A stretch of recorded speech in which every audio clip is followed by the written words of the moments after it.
Hi guys, welcome back to my kitchen and channel. So today I'm going to show you how I do my version of peas dal, curry peas dal. Now a lot of people say curry peas is peas dal, but for me I do my peas dal a little different. I'll tell you the reason and how while I go along. I have here about 6 cups of peas, freshly shelled pigeon peas, washed already, and it's draining. I have 2 onions that has been diced. I have my garlic that has been crushed. I have my pimento peppers that has been diced as well. I left some whole so you guys can see what pimento pepper looks like. I have my bandanya and hot scotch bonnet pepper. I have freshly cut celery here. I have oil, salt. I'm using my Morton's light salt today. You can use whatever salt you like. I have my curry powder here. Excuse the bowl, I just used the bowl to do something else. And I have fresh thyme fine thyme that I had in the freezer that I'll be using. I'll leave whatever curry I use and how much curry I used. So let's get putting this peas dal together. Here I have here my pot that has been heating while I was talking to you and explaining going through the ingredients. I will add my oil because my pot is hot already, and in goes my onions,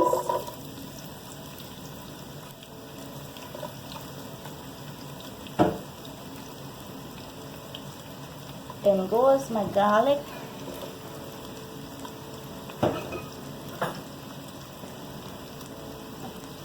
give this a mix.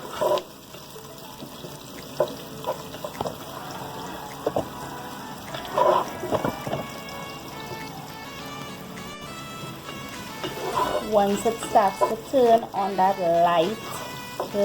very light color, I will add my peppers.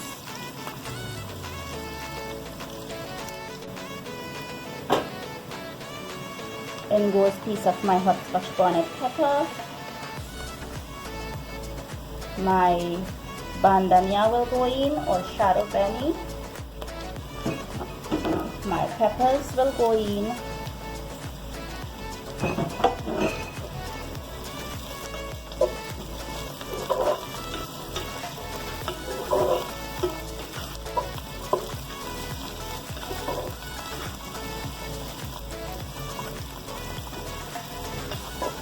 In the meantime, we're going to add some hot water. I will show you guys.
I have switched my spoons. Let this curry paste get a little on the thick side, where all that curry will cook. Those grains will cook nicely, and it is coming along really nicely.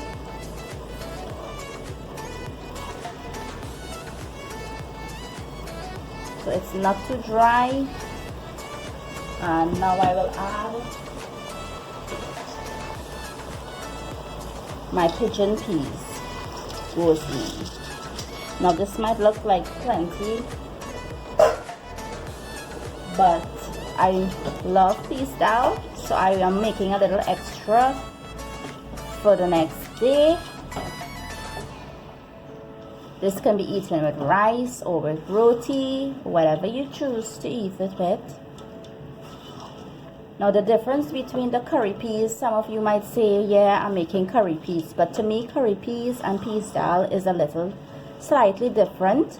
When you make curry peas, you do not swizzle it, you cook it until the peas is swollen and cracked and, you know, swell. But with the peas dal, you have to leave a little more gravy, like the dal when you're cooking dal consistency. And this is my celery.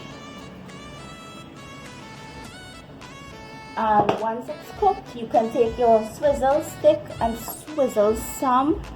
So that's the difference with my curry peas and the peas dal.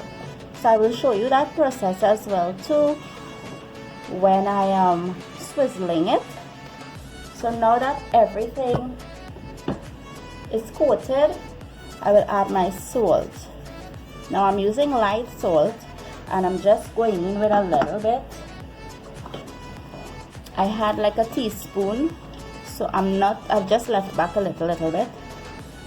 And now I will add my water for this to cook in. So in goes my heated water, and let this cook. I will put up more water.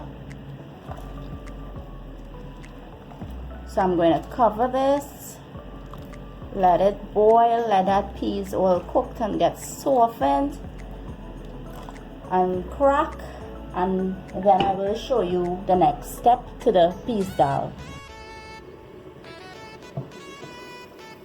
So it is boiling away here. It has started to, the peas has started to swell. So it still has a long ways to go. So I'll show you that consistency. Once you pick up that peas and you see it's kind of getting on the squingy side, the peas is hard. You gotta let your peas or any beans cook really good to burst, to crack, to burst, for that flavor to come in. I'll show you the next step. I'm going to cover this, let it continue cooking.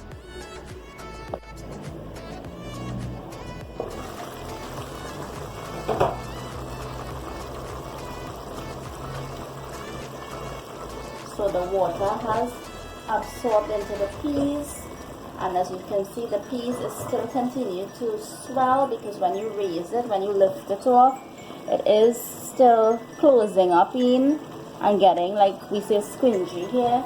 So this is where I'll add more water.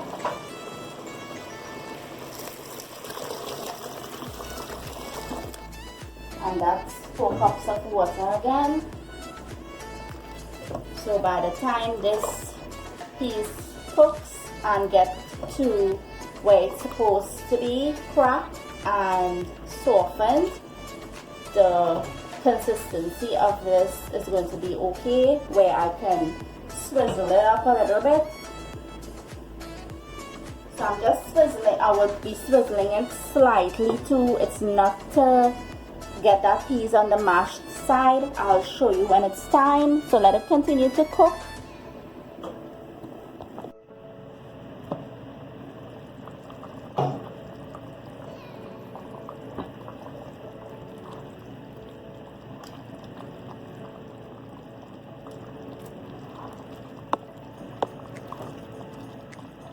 So it's coming along nicely. The peas is starting to crack. So I'm going to continue letting it cook again just until all is cracked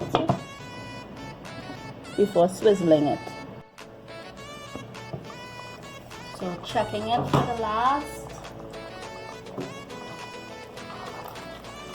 So it's looking good now.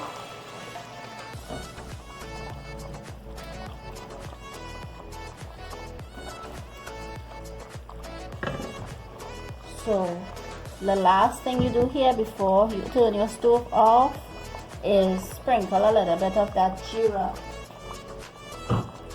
powder,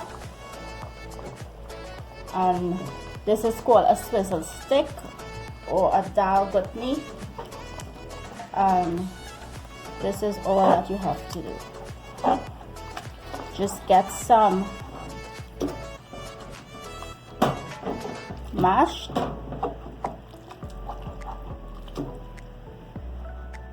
a potato masher will not do this good because it doesn't have the flat bottom.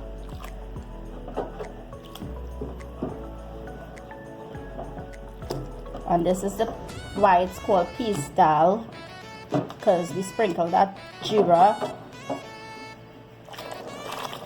And now we're just gonna swizzle it up here, mash some and swizzle it up. If you find it's getting on the thick side, add a little water.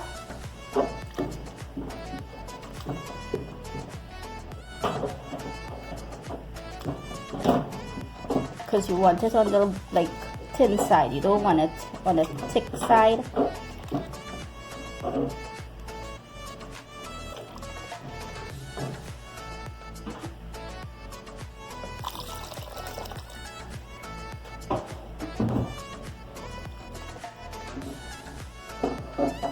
And you see that consistency now? It's between a curry peas, and it's between a dhal consistency.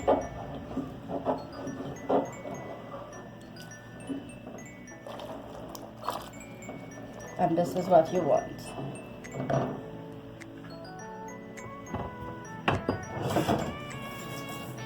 I will show you that consistency here. So you see it's on the thin side with a little swizzle dhal in between. So some it's mashed up, it's fine, and some will remain whole. Whereas the curry peas all will remain on the whole side, it will not mash up like this. So as you can see, the consistency is more between a dhal consistency. And that's it.